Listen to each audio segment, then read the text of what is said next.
सांगा आणि मी doctor Dayanand Pawar, homeopathy consulting आहे माझी.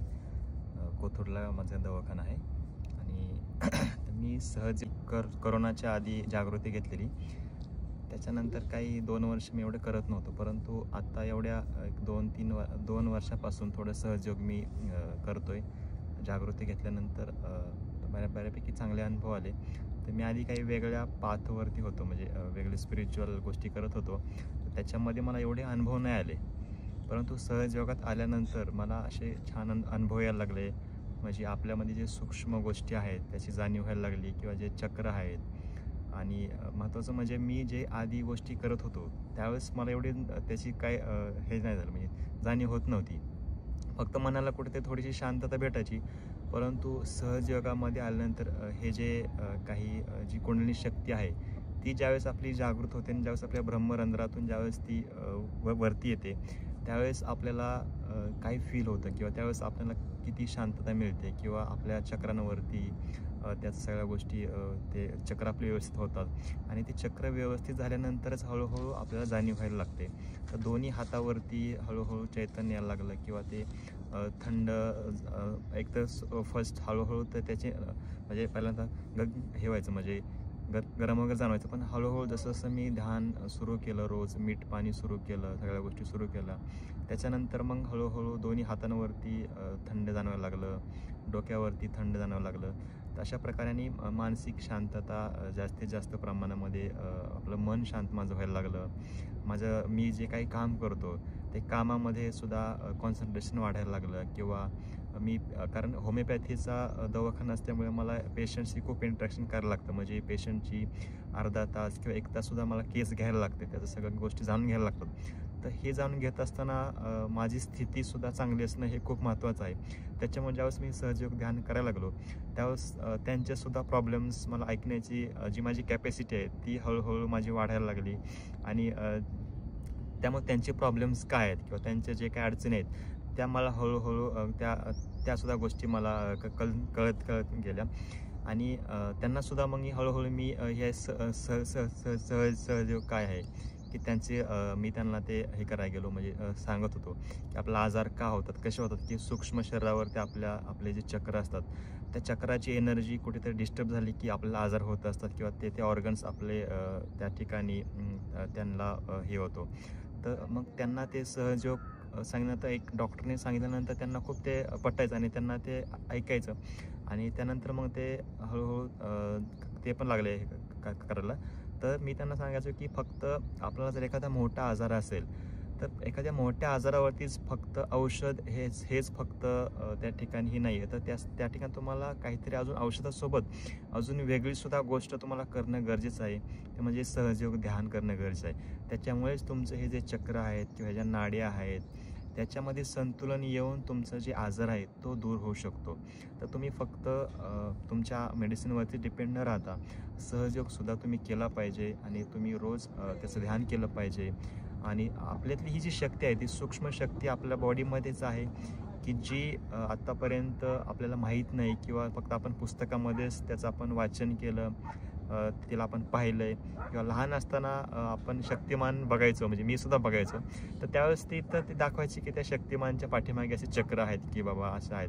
मग त्याची त्यावेळेस क्युरिओसिटी यायची की ते कसे असतात, किंवा त्याची कशी अनुभूती येत असेल त्यांना, किंवा त्यांच्यामध्ये ती शक्ती कशी जागृत होत असेल.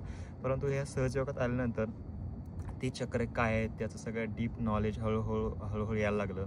आणि ती ज्यावेळेस आपल्याला ही शक्ती ज्यावेळेस आपली पूर्णपणे जागृत होते त्यावेळेस आपल्याला कळतं की आपल्यामध्ये जी गोष्ट आहे तीच बाहेरसुद्धा आहे. ज्यावेळेस आपल्याला एक कनेक्शन ज्यावेळेस आपलं होतं त्यावेळेस आपल्याला ॲटोमॅटिकली शांतता यायला लागते. आणि खरंच आपण आजकाल लोक आपण पाहत असतो की खूप साऱ्या आजूबाजूला लोक जात आहेत, खूप साऱ्या गोष्टी करतायत, परंतु त्यांना आत्मिक सुख नाही आहे, किंवा शारीरिक सुख नाही, मानसिक सुख नाही आहे. तर असं आपण आजकाल आपण पाहतो असतो की लोक मंदिरात जातात, परंतु त्यांना ईश्वर कोण आहे किंवा ईश्वर कुठे आहे आपण आपलं फक्त देवाला प्रार्थना करतोय, परंतु आपली प्रार्थना देवापर्यंत त्या ईश्वरापर्यंत खरंच पोचते का, किंवा ईश्वर कोण आहे हे आपल्याला माहीत नाही आहे. परंतु सहजयोगात आल्यानंतर हे खरं नॉलेज काय आहे किंवा हे खरं सत्य काय आहे ते श्री माताजींनी आपल्याला या सहजयोगाच्या माध्यमातून ज्यावेळेस आपली कुंडलिनी शक्ती जागृत होते आणि ज्यावेळेस ह्या ब्रह्मरंध्रातून ज्यावेळेस बाहेर पडते त्यावेळेस आपलं हे डिवाईन कनेक्शन आपलं होतं. आणि त्यावेळेस आपल्याला कळतं की ईश्वरी शक्ती काय आहे किंवा हे चैतन्य काय आहे, की जी संत ज्ञानेश्वरांनी सुद्धा 6व्या अध्यायात याचं पूर्णपणे वर्णन केलं आहे की ही शक्ती कशी आहे, काय आहे. तर त्याचा आपल्याला प्रॅक्टिकल जी अनुभूती आहे ती सहजयोगामध्ये आपल्याला मिळते. आणि हा सहजयोग सगळ्यांनी करावा आणि याचे सगळे शारीरिक, मानसिक, तुमच्या कौटुंबिक, तुमच्या सामाजिक स्तरावरती खूप छान फायदे होत असतात. त्यामुळे जरूर सर्वांनी हा सहजयोग तुमच्या ह्याचे यूट्यूब चॅनल आहेत तर त्याची माहिती घेऊन तुम्ही सगळ्यांनी हा सहजयोग करावा, एवढंच फक्त मला वाटतं. धन्यवाद. जय श्री जय श्री जय श्री. आता आमच्या होमिओपॅथीमध्ये आम्ही ज्यावेळेस अभ्यास करतो त्यावेळेस आमच्या होमिओपॅथीमध्ये काही औषधं असतात की त्यांचा आम्ही डीप अभ्यास करत असतो. त्याच्यामध्ये काही औषधं जे असतात ती आपल्या बॉडीच्या राईट साईडला काम करतात, की त्यांचं जे स्पेसिफिक जे फंक्शन्स असतात, जे ॲक्शन असते ती राईट साईडला असते. आणि काही मेडिसिनची जी ॲक्शन असते ती राईट साईडला असते. तसे लेफ्ट साईड आणि राईट साईड हे दोन्ही मेडिसिन्स होमिओपॅथीमध्ये असतात. तर आपण पाहतो की आता आमच्या होमिओपॅथीमध्ये कसं असतं की लेफ्ट साईडचे जे मेडिसिन असतात त्यांचा स्वभाव कसा असतो की ते एकतर खूप म्हणजे मानसिक रोगी असतात किंवा डिप ह्याच्यामध्ये असतात. आणि त्यांचं एकतर आणि जास्त करून ते लेडीजमध्ये आपण वापरले जातो. म्हणजे जे लेडीज सेन्सिटिव्ह खूप असतात, की ज्यांना खूप दुःख आहे, खूप म्हणजे ते अशा प्रकारे त्यांना आपण ते लेफ्ट साईडचे औषध देत असतो.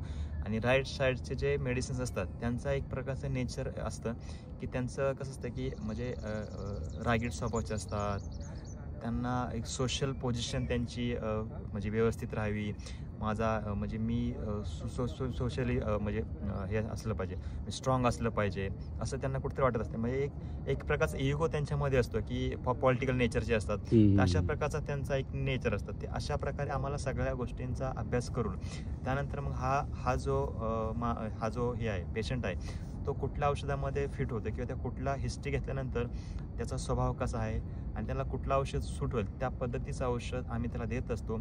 आणि होमिओपॅथीमध्ये ह्याचा जो आहे तो आजार पूर्णपणे निघून जातो.